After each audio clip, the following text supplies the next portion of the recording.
Hello, everyone. I'm Contest of Wrestling.com, joined by Big Damo, the artist formerly known as Killian Dane. Damo, how you doing today? Doing very well. I had a really hectic day actually. I was actually looking at a venue potentially for opening a school here in Orlando. So that's something that we'll have a look at over the next few months, hopefully. But yeah, so it's been a bit hectic. I've been running all over the place. So it's good to get in here with you, and I can calm down now. You mentioned looking at the venue. I remember we spoke in September, and at that point, you weren't cleared to wrestle in the States, but you had mentioned, and we actually talked about it pretty in depth, but you're interested in potentially opening a school, training. So now that you mentioned that, that's a pretty big step of looking at a venue. So is that something you're really actively Potentially. exploring? We'll see. Like, so, there's still a lot of ifs and buts before, but this is the closest I've came to actually thinking about it. I was training somebody last year and helped them actually get a job with the WWE, which is quite cool. So that was what I was doing while I was waiting for my green card to come through and everything. So and now I'm in a situation where I'm thinking, you know what, I actually really enjoy doing it. And a friend of mine actually was messaging me the other day. He was like, so how many guys did you and girls did you train that got signed? And I was like, oh crap, actually there's 7 or 8 of them right now. So Wow. so maybe it is something that I should look at. So and it was something, honestly, a friend had an opportunity, so I went and had a look at it. So it's something that we'll keep an eye on down the line. But um I've been very lucky. Like, a lot of the crews who have trained and people who've come in and worked really hard, guys and girls, have done incredible and have got themselves, to Raw and to pay-per-views, and there's now new ones in NXT and ones over at NXT UK as well. So it's been very cool that there's so many, and even like there's been one or two in AEW as well. So it's awesome that they're doing really well, and that's one of the coolest parts. Is that I never really set out to be like a full-time trainer at all. And it was I took over at a time in Scotland when people left and somebody needed to step in, so I was like, oh sure, I'll do it. And then years later it's worked out okay. So but yeah, no, I'm delighted. Obviously there's Dewdrop and Nikki both on Raw, and it's been very cool watching them every week. So um but yeah, so we'll see what happens with that. Hopefully, in the next couple of months, I'll have something to announce permanently if it'll happen. But it was very cool. It was a crazy day. I've been running around like a mad person, and when it's already like 75, 80 degrees weather, it's never good for an Irish person. But Right. Well, very hopeful for you in terms of getting that up and running and getting that going here. It sounds like you're very passionate about that. Your background speaks for itself. You mentioned Nikki. I was going to bring this up to a little later, but last time we spoke, it was in September. She was definitely full steam ahead with the Nikki ASH, almost a superhero thing. Well, recently that's taken a bit of a turn. She's a different kind of superhero now, and I bring that up because maybe venturing outside of wrestling exclusively for a minute, the talk of the town right now is the Batman, the movie about the Dark Knight himself. And I'm a big fan of wrestling. I'm a big fan of comics, and I've just always been fascinated by the overlap between the two. Nikki's kind of exploring that with her character now on Raw. So I guess I just kind of want to pick your brain about that. Of like, we see these characters in wrestling, we see these characters in comics, and it feels like there's a lot of inherent overlap. So I'm just curious to hear what you think about that. well, I think both of them kind of lent on each other a little bit over the last like 2 or 3 decades. Well, maybe even longer than that, actually. Because a lot of the characters. This is so funny when I really look into it. A lot of the characters in Marvel, I was reading about.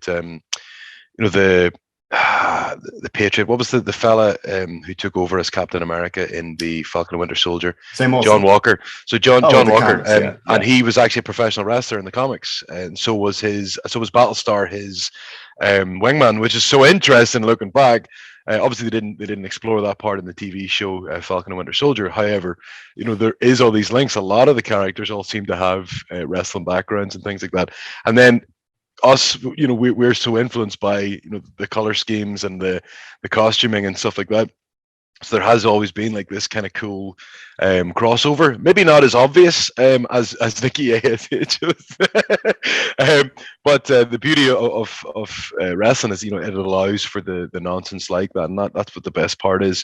And Nikki's had so much fun doing it, and she's now this a crusader who thinks that she's in the right, which is even weirder. So, and she has fun doing all that stuff. Like anybody who watched her in the Independence before this, Nikki Storm was this incredible, like over the top character. So, and they never really came close to showcasing any of that in NXT or in WWE. So now we're kind of just bridging that gap a little bit more. I don't know if that's a good thing or a bad thing, but it'll definitely be entertaining. That's the main thing. No, absolutely. And one thing that was very entertaining, where it's March now, but something that I remember a lot of people are responding positively to was the Royal Rumble match. Nikki had a very memorable moment when she kind of clashed with Mighty Molly, one of the legendary kind of took her down. Yeah. What do you think? What did you think about seeing that? Her lock up with a legend like that. Loved it. Like, one of the things sometimes when legends come back, like they don't necessarily come in to advance somebody else. It'll be in, hey, wave, everybody's happy, move on. Molly comes in, gets absolutely destroyed by Nicki Ash. It's rare, it is rare. So it was very cool and it really stood out, and Nikki's obviously like almost a psychopath with the reaction. So no, it was awesome. And fair play to Molly. That's somebody who is more than happy to come in and put a new generation over and did a very good job of it. So yeah, absolutely. And Nikki's doing a lot of great stuff on Raw. Very much looking forward to seeing what she does. But we're here today to talk about all the great things you're doing. Just this week, New Japan Pro Wrestling announced that you'd be making your debut at their Strong Style Evolve show on March 20th. You'd be facing John Schuyler. So first, right off the bat, what are your thoughts on debuting for the stateside brand of New Japan Professional Wrestling? I've been very blessed. Like in my early career, I managed to work up with a lot of the New Japan guys with Rev Pro over in the UK. It was like New Japan versus the world, and I got a chance to get in there with Ishii, Tanahashi, and Nakamura. So, like, I've been obsessed with New Japan, or Japanese wrestling maybe for the best part of 20 years anyway. And I remember, like, I watched the G1 25 climax, and it was Tanahashi versus Nakamura. It was this incredible match, and I find out that I'm wrestling the two of them, and I'm like, oh, for God's sake! But like that was. It was a really good opportunity for me, especially like Tomohiro Ishii's one of the most incredible talents. So it was great to get a chance to get in there with him, especially with his experience.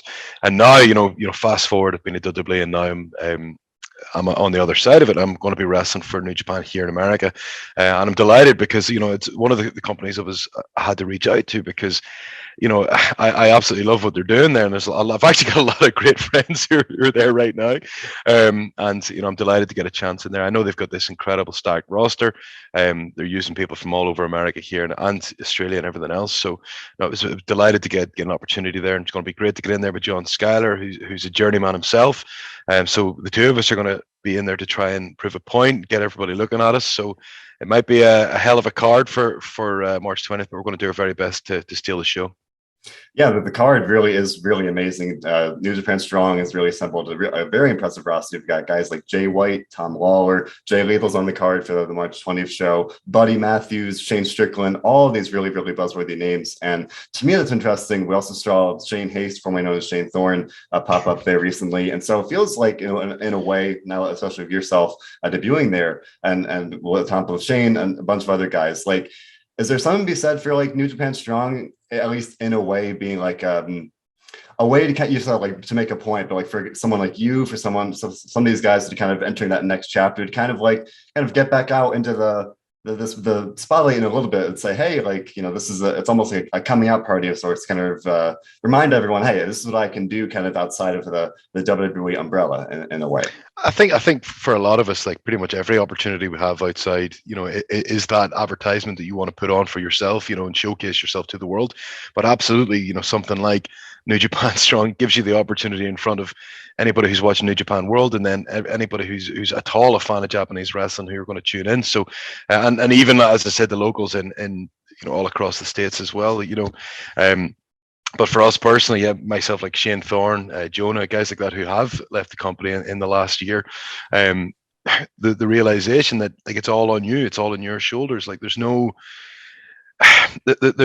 restrictions, and the beauty of it is you get to go in there with what you've learned, what you've taken from the company, with what and what works, and you're able to put it all together. And that's what has been really exciting for me personally, and I'm sure it's going to be the exact same for them. I mean, for Shane Thorne, he's one of, like, I don't mind saying it, he's one of the most talented guys in wrestling, but nobody really knows about it. They put him in a paper plate mask and expected him to get over, and yet somehow he still managed to do a good job of it. Like, so I'm excited for him because he's incredibly gifted performer. He was unbelievable when he was teaming with Mikey as part of TMDK, but as a singles, and I got to see Shane wrestle so much here in NXT, and I think I only maybe teamed with him. We never actually wrestled, but watching him, I thought he was an incredible performer. So I know that this is the perfect place for him, and it's going to be the perfect place for me as well. So I'm very excited to get in there. I think for all of us, I think we're all going to try to go in there and put on a hell of a show. And like the beauty of being in Tampa and stuff like that, they're familiar territory for all of us. Sure, coming out of WWE, but it's also new territory at the same time, and I'm very excited for it because, we're better than New Japan to go in and beat people up. So that's Right. And you mentioned that for that reason, among others, it's like the perfect place for you. So this is one match, but if we kind of look forward, let's say you get the opportunity to do some more work with them. And you mentioned having previous experience with Ishii, a bunch of other top stars there. Is there anyone kind of, not like a list, but like just kind of, again, anyone kind of jump to mind of people on the New Japan roster in general, either the strong brand or New Japan itself, they would be looking forward to working with? The beauty is it's such a stacked roster right now. But honestly, I would love to get in there properly with Kenta. Kenta and I wrestled in a random tag match in NXT. It would not be the same thing as it would be in person. And I actually ran into him at the gym there a couple of weeks ago. So, so I think I'd like to get in there, punch him in the face. I'm sure he'd love the opportunity to hit me back. So, but honestly, there's just so many right now. Like the roster, I'd actually love to, like, it would be a dream to wrestle Tanahashi again. Like Tanahashi was, I wish I had more time with him. We had one match together, and it was such an amazing experience. I'd love to wrestle him again. I never got a chance to wrestle Okada. That would have been outrageous. He's literally the best wrestler on the planet. So, and then obviously Will Ospreay's doing stuff right now that I got to wrestle him in OTT in Ireland. Literally my second match out of WWE was I was in a match, a 6-man tag with Ospreay and Aussie Open, who an incredible team who are working there as well. And I'd love to get an opportunity against Ospreay. He's knocking everybody's heads off right now, and he'd be the perfect guy to get in there with. But listen, like I've just rammed off a few names, but there's just so many right now, and like including the legends and everything else. So like, listen, I don't think there's ever been a stronger roster either stateside or in Japan. So for me personally, there'd be a lot of huge matches, and if the opportunity comes, I'll take it with both hands, and that's what's going to happen March 20th. Absolutely. And I am very hopeful that we'll be able to see some of those matches. All of them sound very, very exciting. So you mentioned OTT and wrestling overseas. We were talking a little before we went on the call, but you recently went back home. We were talking about that last time back in September. Hadn't been able to do that in 2 years. So I have to ask both, in a general sense, going back home and also wrestling again overseas, what was that experience like again after the brunt of the pandemic prevented you from doing that for so long? It was honestly the only thing I can say is crazy because it's towards the tail end of the pandemic. Yes, I know it's still going to extend for whatever amount of time, and there was a lot of checks. I literally got, oh my god, I got tested 6 times in 7 days. So I was numb like the entire time. I was just walking around like this, as if smelling crap the entire time. But no, I had this amazing experience. I went in. With Terry Thatcher, who's a local lad from Dublin. He's this incredible talent. He's been wrestling about 15 years himself. Him and I had a lot of fun. And then the next night, I'm up in Belfast in my home city. I got to wrestle, Aussie Open and Will Ospreay teaming with the Kings of the North, who are this brilliant tag team based out of Belfast. And like honestly, like I couldn't have asked for a better start, on the independents. First of all, I'm at home. I'm getting to see my family, my friends, my goddaughters. I'm seeing like everybody who I hadn't seen for 2 years, and it was just like a whirlwind. And then like emotional as well because I'm getting to see my family, like my sister I hadn't seen in 2 years, and see my parents in 2 years. So it was crazy, and it's weird that these 2 years were robbed of us, and like you can't you never know how the world's gonna go. So if that ever happens again, Christ, at least I've had the opportunity to get home. And that was my first thought was get home. And then like I was able to work for OTT, ICW, Rev Pro, and a bunch of other companies over there, Disco Wrestling and Target Wrestling. There were so many companies who are like, delighted to get going again. So my timing was incredible. And I've had such amazing seeing my friends, like guys I used to work with, guys I used to train with, or guys who I used to train, and like I was at ICW at the Square Go there. the last month, and like it was actually on my birthday, February 20th. So I was there at the Square Go with a bunch of guys who I came up in wrestling with, and I had the time of my life. Like, and like this, one of those times. Everybody, like, there's a whole bunch of new people in the roster, and there's a whole bunch of people who were I've known for 15, 20 years, and I just had this wonderful experience. And that's one of it's hard to feel like work, you know what I mean? It doesn't feel like I'm I'm doing something for employment, and that it was a crazy experience. And as I said, I got to see everybody in my family. So I've made a big effort to get home as much as possible, and that has been like, at the back of my head, I'm realizing, listen, this isn't going to happen forever. Like, I'm not going to have the opportunity to see my parents, see my family, with the way the world's going to go. So, trying to maximize that time as much as I can. But now that I've got the green card and everything else, I am open myself to getting work here in the States. And that's this next few months are actually looking crazy. But I'm going to do my very best to get back as much as possible to, to the likes of OTT, Rev Pro, ICW. ICW is like a spiritual home for me anyway. I lived in Scotland for a long time. And a lot of the guys in ICW I've known for so long, and so I'm always wanting to go there and help where I can, because that's almost a brand new roster. There's a lot of lads there very young, like 4 or 5 years in, and they've had to spend 2 years of it, as part of the pandemic. So for them to be as good as they are blew my mind. I was just not expecting it. And I'm actually kind of delighted, because I really felt an energy in ICW, because it's not the same. It's not what it was, in 2015, 2016. But it's got the potential to be something better, and that's what's really exciting. Like, there's a lot more guys maybe with that determination and that passion to really take it to the next level, which is incredible. So I'm going to do my best to help as much as I can when I'm there. And the boys who are in charge, like, have just always been absolutely incredible to me, throughout my entire career. So I want to do my very best to try and help them as and when I can.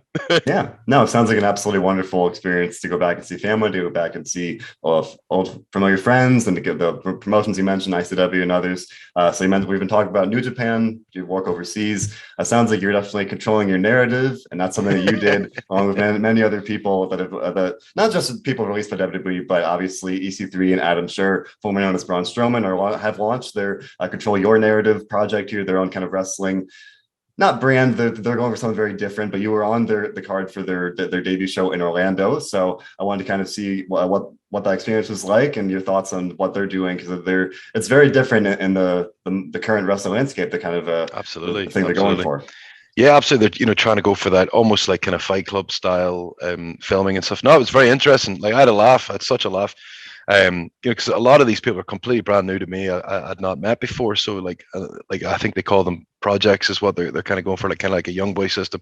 And all of them have these incredible stories, and that's one of the weirdest thing about Control Your Narrative is, like, everywhere else you go in wrestling, everybody fronts, and literally you very rarely reveal any sort of emotion or trepidation or anything like that. Whereas Control Your Narrative, they're encouraged to talk, and like, it was very bizarre, like, for me, in a very positive way.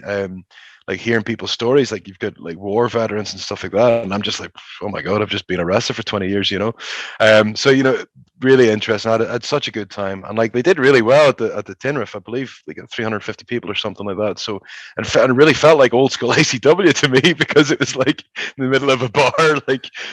So I had a lot of fun. I wrestled Jamie Stanley, who's an up and comer. He's going to be very good. Athletic, great shape, these things. So all ticks all the boxes already. So with a bit of experience, I'm sure he's going to be an incredible worker. And then we did a set of tapings, which is going to be for their new TV show, which is going to come out over the next while. And we did that on the Monday, and that went really well. I had a lot of fun on that as well. Like, and there was again another crazy mix. More people from all over America were there as well. So I had a good laugh there, and I'm looking forward to seeing what's next. I know that.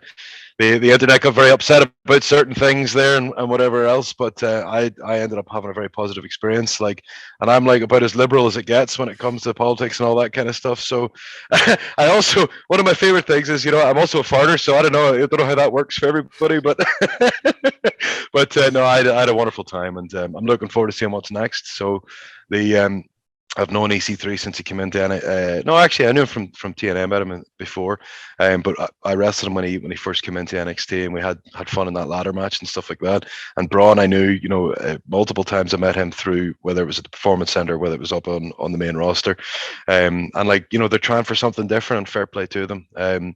This is crazy. People are crying out for something new, and they're going to try and give it to them. So, best of luck to them, and it's been fun to be a part of it. And it was cool, very weird to be able to drive 20 minutes to a venue and be home. The show finished at 9, which also blew my mind. So I was like pretty pretty delighted with the setup. It was very close to my home, and I got home like at 10 o'clock. So that's I can't really be too mad about that. But then this Saturday I'm in Seattle for Defy. I'm very excited to be wrestling with them. Defy, I met one of the bookers a long time ago. I did a podcast for him, and it's just crazy how the world goes now. He's running Matt Farmer. He's running Defy, and he got in touch, and I'm really excited to get in with them. I might be doing something a bit semi-regularly with them, which we will see. But I'm in there with Eddie Kingston on Saturday, and Eddie just came off an incredible match against Chris Jericho. Like, I'm not going to lie, I was blown away, but like, it was maybe Jericho's best match of the year, in the last maybe 12 months, whatever else, maybe longer. And that's all testament to Eddie, because Eddie's really stepped up in the last couple of years. It just seems to be like nailing everything he's doing, and it's going to be great timing for me to get in there with him and hope that he doesn't chop the life out of me too bad. So looking forward to that. And then I'm away next week to Germany, so I'm all over the place. This is what the funniest part about this next few weeks. Then from Germany, I'm over to Dallas, doing a bunch of shows over in Dallas as well, over the WrestleMania part, which will all be announced very shortly. But one of the ones that has been announced, I will be working for Black Label Pro, and I'm looking forward to getting in there with them. So it's going to be a crazy few weeks, but that's one of the cool parts of this, getting to, as you say, choose my own dates, or control my own narrative, as you said. And that has been cool. And then I'll be back in April. I'll be going home to do shows over across in Europe again, so which will all be announced shortly. So, but I'm very excited about that, and just staying busy, and then do my best to spend some time with my wife, that she doesn't get too mad. So You mentioned just to take it back in a more general sense, we last talked in September, as I said earlier, a time where you didn't have the work visa, so you can wrestle in the States, a time when the pandemic was still very much, pretty rampant still, like kind of wreaking havoc on everything. And now here we are in March. You have your work visa. You just mentioned things are really picking up for you in terms of getting back on the road and wrestling everywhere, over in Seattle for Defy, and in Tampa for New Japan there. So it's maybe in a more general sense, like, what does that kind of mean to you, kind of in a more all encompassing sense of, like, to see that you've come this far, even just since September alone? Like, what does that kind of, that progress and that shift mean to you, to go from point A to point B like that? Honestly, like, it's amazing how quick these things change, and that's what I was saying to you off air before we started. Like, I'd kind of almost settled into a rhythm that every couple of weeks I was going over to Europe, and I would do 2 or 3 weekends, and then I'd be back in America. And then I started reaching out, just because I was going to be in Dallas, and I'd had a few people kind of, over the last while, I had a few companies kind of, reach out, like, kind of softly.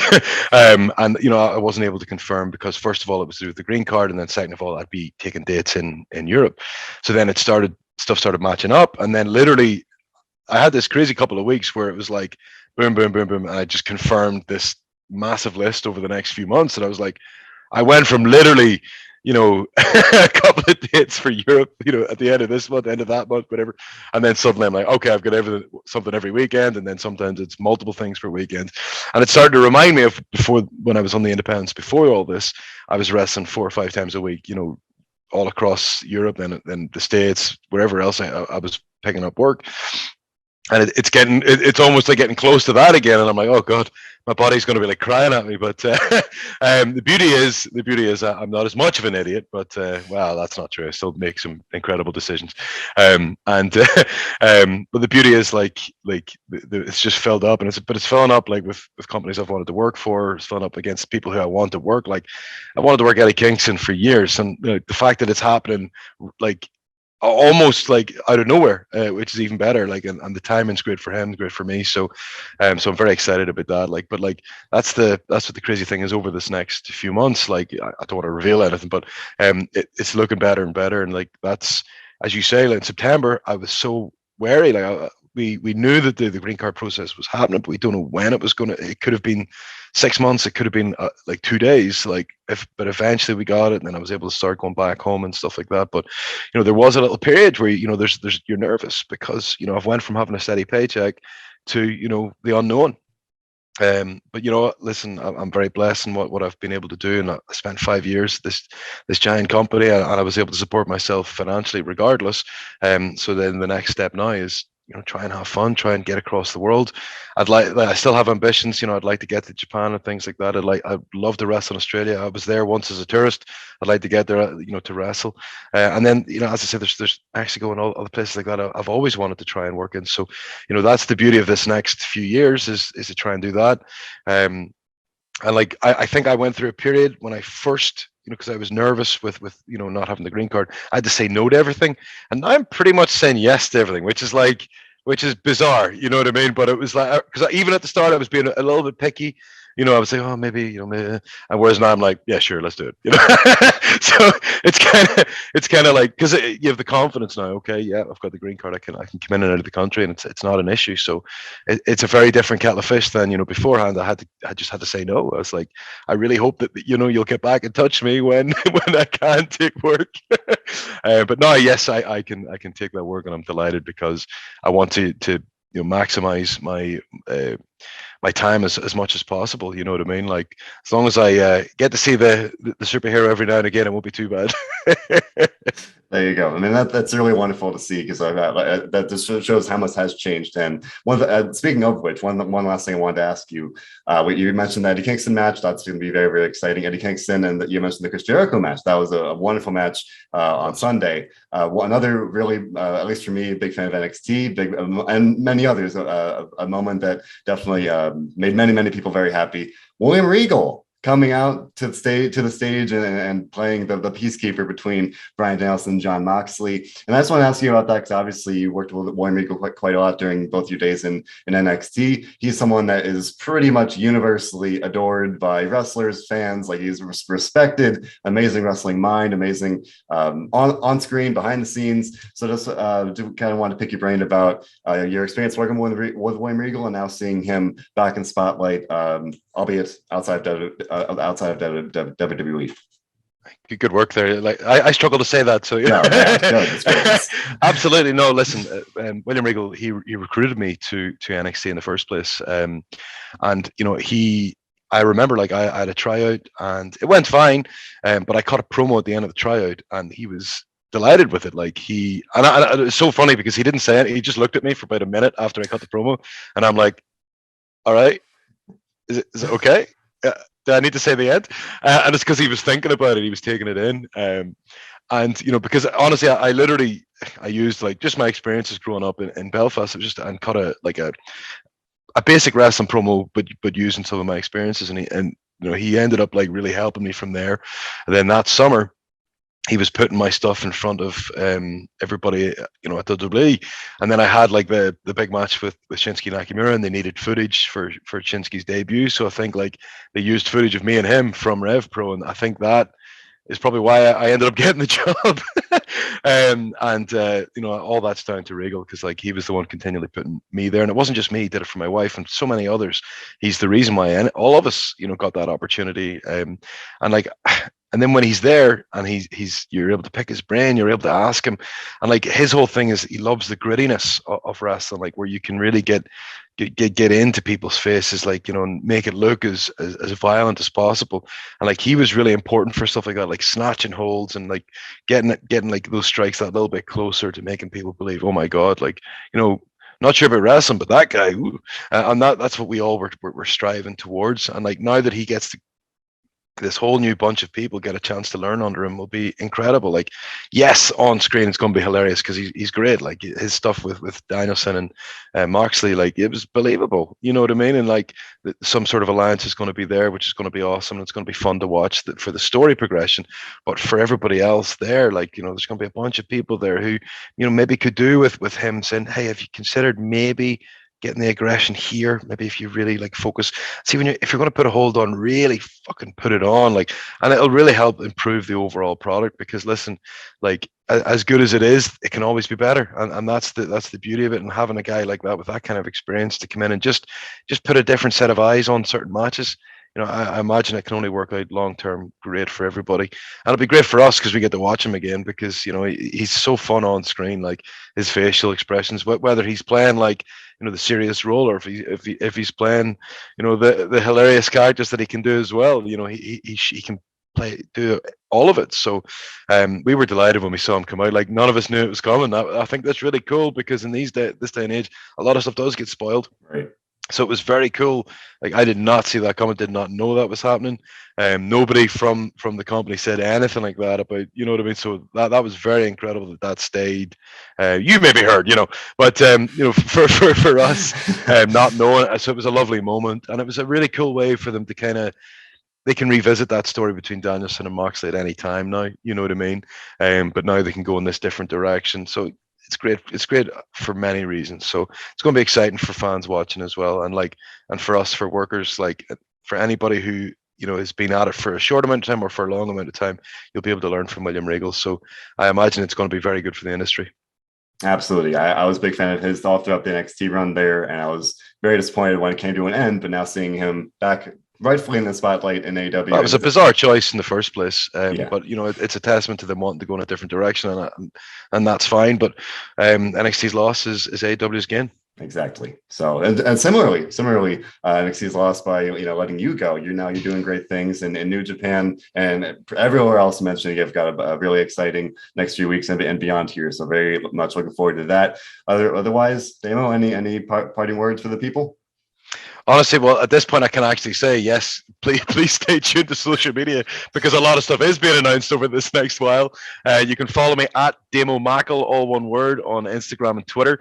I'm a bit better on Twitter than I am on Instagram. I still haven't figured it out after the 10 years that I've had an account, but I'll be announcing everything as and when it comes. But yes, going to be very busy this next while. So just keep your eyes peeled. Yeah, very excited for the future. Very, very, very excited. There might be stuff happening here in Orlando as well, which I kind of talked about at the start of the interview.